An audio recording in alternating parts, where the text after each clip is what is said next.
प्रणाम दोस्तों। हमारा जो आज का टॉपिक है वो इतना कॉमन है कि हर घर के एक या दो सदस्य इस परेशानी से पीड़ित हैं। आज का हमारा टॉपिक है एसिडिटी। हम सभी जानते हैं कि जब भी हम खाना खाते हैं तो वो हमारे पेट में जाता है, जहाँ पर होते हैं तरह तरह के जूसेस और एंजाइम्स, पेप्सिन और रेनिन, जिनका काम होता है हमारे द्वारा खाए हुए भोजन को पचाना। परंतु हम अक्सर कुछ भी उल्टा सीधा खा लेते हैं, कभी भी खा लेते हैं, बिना भूख के भी हम खा लेते हैं, और कभी कभी तो ऐसी चीजें भी हम खाते हैं जिन्हें पचाने के लिए हमारा पेट बना ही नहीं है। इन सभी परिस्थितियों में हमारा पेट कंफ्यूज हो जाता है, उसे समझ ही नहीं आता है कि उसे एक्चुअली क्या करना चाहिए। उस स्थिति में हमारा जो पेट है वो कभी तो ये जूसेस बहुत ज़्यादा बनाता है और कभी बहुत कम। ये दोनों ही कंडीशंस हमारे लिए अच्छी नहीं है। यदि हमारे पेट में जूसेस बहुत कम बनते हैं तो हमारा जो खाना है वो पूरी तरीके से डाइजेस्ट नहीं हो पाता, और यदि ये जूसेस मात्रा से बहुत अधिक बनते हैं तो उस केस में हमें एसिडिटी हो जाती है। और आज के टाइम में तो कुछ लोगों को ऐसा लगता है कि एसिडिटी तो कोई प्रॉब्लम होती ही नहीं है, इसीलिए वो कुछ भी खा लेते हैं और उसके बाद जब उन्हें एसिडिटी हो जाती है तो वो बस एक छोटा सा पिल लिया, खाया और उसके बाद वो काम पर शुरू हो गए। हमारा जो शरीर ये एक्स्ट्रा जूस बना रहा है वो समस्या बहुत ही विकराल रूप धारण कर लेती है और कई अन्य बड़ी बड़ी समस्याओं का कारण बन जाती है, और इस कंडीशन को हम क्रॉनिक एसिडिटी बोलते हैं, जो कि बहुत ही ज़्यादा परेशान करती है। तो आइए आज के हम अपने इस वीडियो में जानते हैं कि योग और आयुर्वेद में वो कौन सी पद्धतियां हैं जिसका प्रयोग प्राचीन काल से हमारे ऋषि मुनि इस तरह की परेशानियों से छुटकारा पाने के लिए करते थे। और आज हम आपके साथ शेयर करेंगे सुयोग विधि, जिसके द्वारा आप बहुत सरल ढंग से इस समस्या का समाधान कर लेंगे, और बताएंगे आपको एक बेहतरीन नुस्खा जो कि हमारी दादी नानी बहुत लंबे समय से प्रयोग करती थी और उन्हें कभी भी एसिडिटी की प्रॉब्लम नहीं होती थी। प्लीज वीडियो को पूरा देखिएगा। आइए पता करते हैं कि वो कौन से लक्षण हैं, कैसे हमें पता चले कि एक्चुअली हमें एसिडिटी हो रही है या फिर कोई और प्रॉब्लम। जब हमें एसिडिटी होती है, हमारे ईसोफेगस में जो हमारे पेट का एसिड है वो ऊपर आने लगता है, जिसकी वजह से हमें जलन से महसूस होती है, हमें खट्टी डकारें आती हैं, पेट फूला फूला सा लगता है, मुंह का टेस्ट खट्टा खट्टा सा हो जाना, कभी कभी तो मुंह में भी पित्त आने लगता है जिसे कि हम एसिड कहते हैं। आंखों में और सिर में जलन भी होने लगती है, और कई बार तो जब ये समस्या ज्यादा बढ़ जाती है तो हमारा खाया हुआ भोजन है वो डकार के साथ मुंह में आने लगता है। इन सभी तरह की जो प्रॉब्लम है, ये सारे जो लक्षण है वो ये संकेत देते हैं कि हमें एसिडिटी की प्रॉब्लम हो गई है। एक्चुअली हमारे आजकल की जो दिनचर्या है, जो हमारा मॉडर्न लाइफस्टाइल है, वो इतना बिगड़ गया है कि हमारे सोने जागने खाने पीने का कोई भी प्रॉपर टाइमिंग नहीं है, जिसकी वजह से हमारी जो बॉडी है वो काफ़ी कंफ्यूज रहती है और उसे समझ ही नहीं आता है कि उसे कब इस तरह के जूसेस को रिलीज करना है, और इस वजह से कभी कभी वो बिना वजह भी एसिड को रिलीज कर देती है। दूसरा कारण है कि हम अक्सर बहुत जल्दी जल्दी थोड़ा थोड़ा सा कुछ कुछ खाते रहते हैं, जिसकी वजह से भी ये परेशानी हो जाती है। बिकॉज हमारा जो शरीर है वो कभी भी नाप के जूस नहीं बनाता है, उसे नहीं पता कि आप ज़्यादा खाना खाने वाले हैं या फिर कम। जैसे ही आपने कुछ भी मुंह में रखा, बॉडी को एक सिग्नल जाता है अब कुछ पेट में आने वाला है जिसे कि मुझे पचाना है। अब मान लीजिए आपने कुछ बहुत ही थोड़ा सा खाया, जस्ट एक बाइट, बॉडी को नहीं पता कितने ही एंजाइम्स रिलीज करने हैं जिससे कि एक बाइट आपका पच जाए। उस केस में उसने तो उतने ही एसिड्स रिलीज कर दिए जितना कि एक फुल डाइट को पचाने के लिए चाहिए। उस केस में जो वो एक्स्ट्रा एंजाइम्स हैं वो आपको एसिडिटी की प्रॉब्लम क्रिएट कर देंगे। भूख ना लगने पर भी बिना भूख के खाना, तला भुना, हैवी कई बार खाना, और कभी कभी भोज्य पदार्थों का सेवन करना जो कि हमारे लिए एक्चुअली बने ही नहीं हैं, जैसे कि नॉनवेज फूड। एक्चुअली हमारा शरीर नॉनवेज पचाने के लिए नहीं बना है, लेकिन जब हम हैवी तला भुना नॉनवेज खाते हैं तब भी हमारे शरीर का जो फंक्शन है वो प्रॉपर काम नहीं करता और तब भी हमें एसिडिटी की प्रॉब्लम हो जाती है। कुछ लोग बहुत ज़्यादा चाय और कॉफ़ी पीते हैं, अल्कोहल लेते हैं, इन सब वजहों से भी हमारी जो बॉडी है वो एसिडिक हो जाती है और हमें एसिडिटी की प्रॉब्लम हो जाती है। खाना खाने से ठीक पहले ढेर सारा पानी पी लेते हैं। जब भी हम खाना खाने से ठीक पहले सारा पानी पी लेते हैं तो उससे जो हमारी शरीर ने हमारे खाने को पचाने के लिए डाइजेस्टिव फायर जलाई थी वो बुझ जाती है।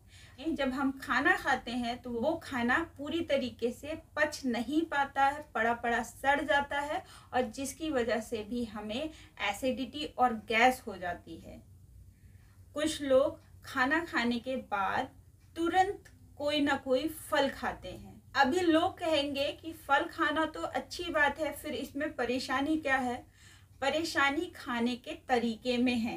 एक्चुअली जब हम खाना खाने के तुरंत बाद कोई भी फल खाते हैं तो खाना क्योंकि बहुत भारी होता है और फ्रूट्स नेचर में बहुत हल्के होते हैं, तो जब भी आप कोई भारी चीज़ पहले अपने शरीर को दे देते हैं और उसके बाद कोई चीज़ हल्की उसको मिलती है तो हमारे शरीर की डाइजेस्टिव फायर है वो तो सारी उस हैवी फूड को पचाने में लगी हुई है। ये जो फ्रूट्स हैं जो हमारे खाने के तुरंत बाद हमने खाए हैं वो हमारे इस भोजन के पीछे पड़े रहते हैं, पूरी तरीके से पच नहीं पाते हैं और वहाँ पे ये सड़ने लगते हैं। उसकी वजह से भी हमें एसिडिटी होने लगती है। इसलिए हमेशा हमें कोशिश करनी चाहिए और आयुर्वेद हमेशा इस बात के लिए कहता है आपको भोजन से कुछ देर पहले सलाद, फल, इस तरह के चीज़ों को खाना चाहिए। इसके दो फायदे हैं। पहला, यदि हम भोजन से कुछ देर पहले फल या सलाद खाते हैं तो उससे हमारा जो भूख है वो थोड़ी शांत हो जाती है। तो इस वजह से जब हम भोजन करने बैठते हैं तो हम ढेर सारा भोजन नहीं करते हैं और इससे पाचन शक्ति है वो भी मजबूत होती है और हमारा मोटापा भी कंट्रोल में रहता है। दूसरा जो बेनिफिट है वो है फल और सलाद रॉ होते हैं। रॉ चीज़ों से हमें नेचुरल स्ट्रेंथ मिलती है, हमारा शरीर को मजबूती मिलती है और ये पचाने में आसान होते हैं। इससे हमारा वजन नहीं बढ़ता है, शरीर में चुस्ती फुर्ती बनी रहती है, हम एनर्जेटिक भी फील करते हैं। प्राचीन काल में हमारे जो ऋषि मुनि थे उन्होंने भोजन करने की एक प्रॉपर व्यवस्था बनाई थी।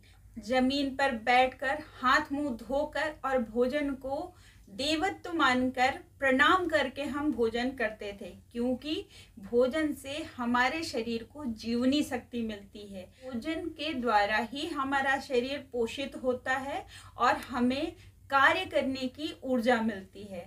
तो ये भोजन की सात्विकता, शुद्धता पर बहुत ही जोर दिया जाता था। आज के समय में हम इससे ठीक उल्टा करते हैं। हम टीवी देखते हुए, फोन चलाते हुए या फिर अपने अन्य कामों को करते हुए भोजन ग्रहण करते हैं। इससे होता ये है कि हमारी बॉडी को वो पूरे सिग्नल्स नहीं जाते अब हमें भोजन करना है। इसकी वजह से जो जरूरी डाइजेस्टिव फायर है जिससे कि भोजन पचने में मदद मिलती है वो प्रज्वलित हो ही नहीं पाती है। जब हम आराम से बैठकर भोजन को मन से ग्रहण करते हैं तब उससे पहले हम अपने आँखों द्वारा भोजन करते हैं, जिससे हमारे शरीर को ये सिग्नल जाता है कि वाह ये भोजन कितना टेस्टी है। वो जो एंजाइम्स हैं वो भोजन करने से पहले ही रिलीज होना शुरू कर देते हैं। फिर जब पूरे मनोयोग से भोजन करते हैं तो हमारा शरीर, हमारा मन और हमारी आत्मा भी तृप्त होती है। आइए सबसे पहले बात करते हैं सुजोग थेरेपी की। जैसा कि आप सब लोगों को पता है ये एक्यूप्रेशर की ही एक शाखा है। हमारा जो ये एरिया है ये हमारी आंतों का एरिया है। इसे ठीक नीचे ये है हमारा आमाशय जहाँ भोजन पचने का काम होता है। ये जो अंगूठा है और उंगली इसके जो बीच का मध्य एरिया है, ये एरिया आमाशय का है। यहाँ पर हम यदि दबाव का प्रयोग करें तो हमें एसिडिटी की प्रॉब्लम से छुटकारा मिल जाता है। हम डेली 10-15 बार इसको इस प्रकार से दबा सकते हैं। यदि आपके पास इस प्रकार का पॉइंटर ना हो तो आप सिंपल उंगलियों से भी इसे दबा सकते हैं।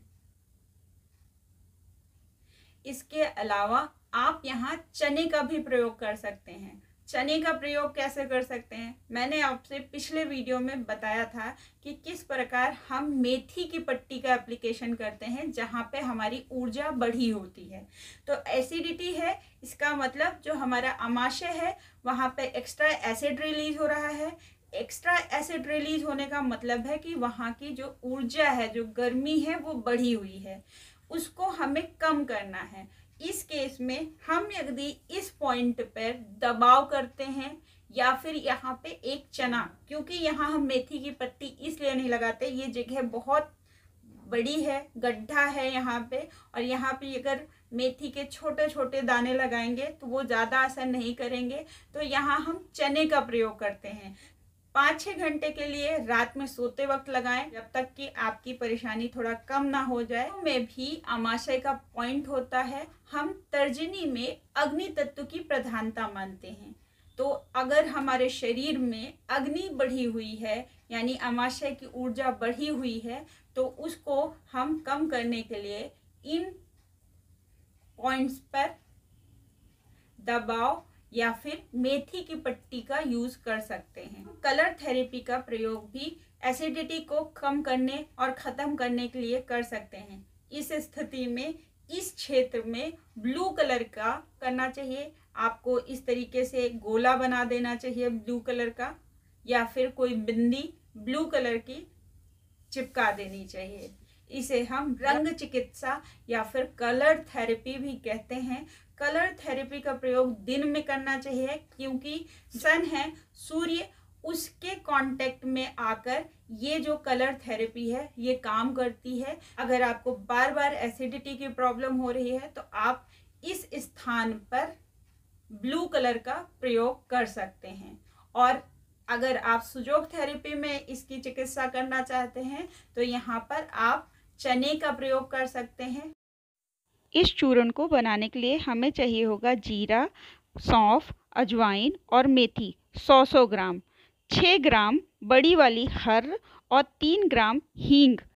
सभी चीज़ों को लेकर किसी कढ़ाई में, जो कि मिट्टी या स्टील की हो, हल्का हल्का सा भून लें ताकि इनकी नमी खत्म हो जाए। मसालों को बहुत अधिक नहीं भूनना है। अब इसे मिक्सर में डाल लें और 50 ग्राम काला नमक मिला के इसे अच्छी तरीके से बारीक पीस लें। का चूर्ण तैयार है। आई होप आपको हमारा आज का वीडियो बहुत पसंद आया होगा। यदि ये आपके लिए थोड़ा भी हेल्पफुल रहा हो तो प्लीज़ हमें लाइक कीजिएगा। इस वीडियो में आपको सबसे अच्छा क्या लगा ये हमें आप कमेंट सेक्शन में ज़रूर बताइएगा।